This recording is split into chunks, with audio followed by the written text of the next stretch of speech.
Hello friends. CBSE board में question आया, height and distance का 4 मार्क्स का केस बेस्ड क्वेश्चन आया था। इसी साल ये क्वेश्चन आया था।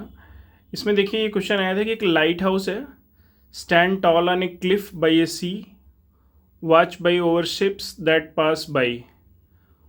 One day a ship is seen approaching the shore, and from the top of the lighthouse, the angle of the depression of the ship are observed to 30 and 45.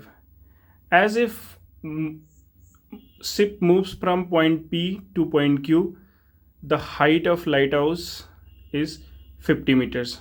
So you need to calculate, right? So you need to calculate QA. This is the figure. See, AB is a lighthouse, and from P the ship position is P, where the जहाँ पे angle of जो depression है 30 और ship थोड़ी दूर आगे बढ़ती है टुवर्ड्स लाइट्स हाउस, तो देखिए एंगल ऑफ डिप्रेशन क्या हो जाता है 45। तो ये आपसे ये पूछ रहे हैं कि जो QA है, जब Q पोजीशन पे है तो लाइट हाउस से उसकी डिस्टेंस क्या होगी x, और उसके बाद ये पूछ रहे हैं कि आप पी क्यू भी फाइंड आउट करिए कि पी से क्यू कितनी डिस्टेंस वो मूव करता है। उसके बाद ये कह रहे हैं कि आप एंगल पी बी ए निकालिए, एंगल क्यू बी ए निकालिए और ये करिए। तो सिंपल ये कॉन्सेप्ट है।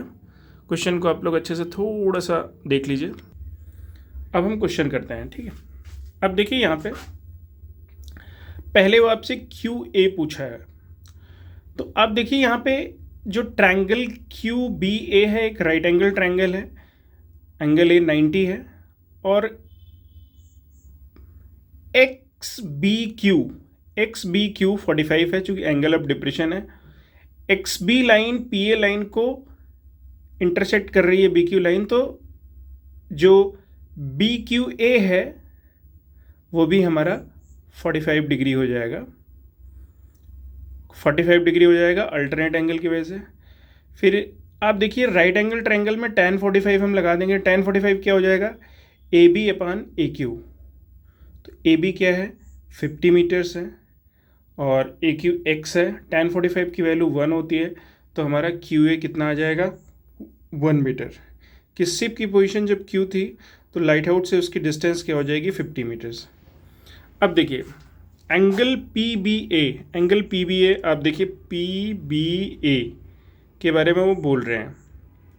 ट्रायंगल पी बी ए उठाइए, तो आप देखिए एक एंगल 30 दिया हुआ है, ट्रायंगल पी बी ए में एक एंगल हमारा 30 दिया हुआ है, एक 90 दिया हुआ है, तो उसको 180 से 90 सब्सट्रैक्ट कर देंगे, 90 प्लस 30, तो हमारा ये एंगल आ जाएगा 60, राइट।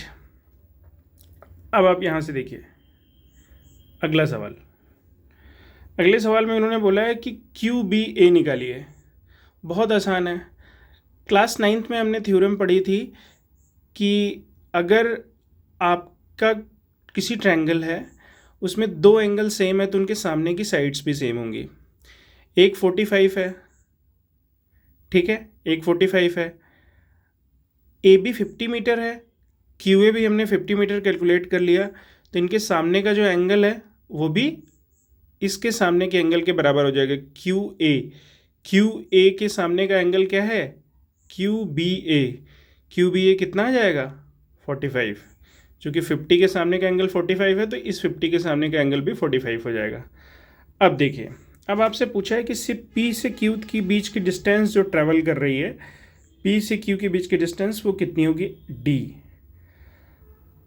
अब आप देखिए ट्रायंगल पी बी ए या पी ए बी, इसमें देखिए ये भी एक राइट ट्रायंगल है, तो tan 30 क्या हो जाएगा A B upon A P, क्या हो जाएगा A B upon A P. A B कितना है 50 मीटर दिया हुआ है, लाइट हाउस की हाइट है वो, और ए पी कितना है डी प्लस एक्स हमने कैलकुलेट कर लिया है 50, डी पी और क्यू के बीच की डिस्टेंस है जो कैलकुलेट करनी है।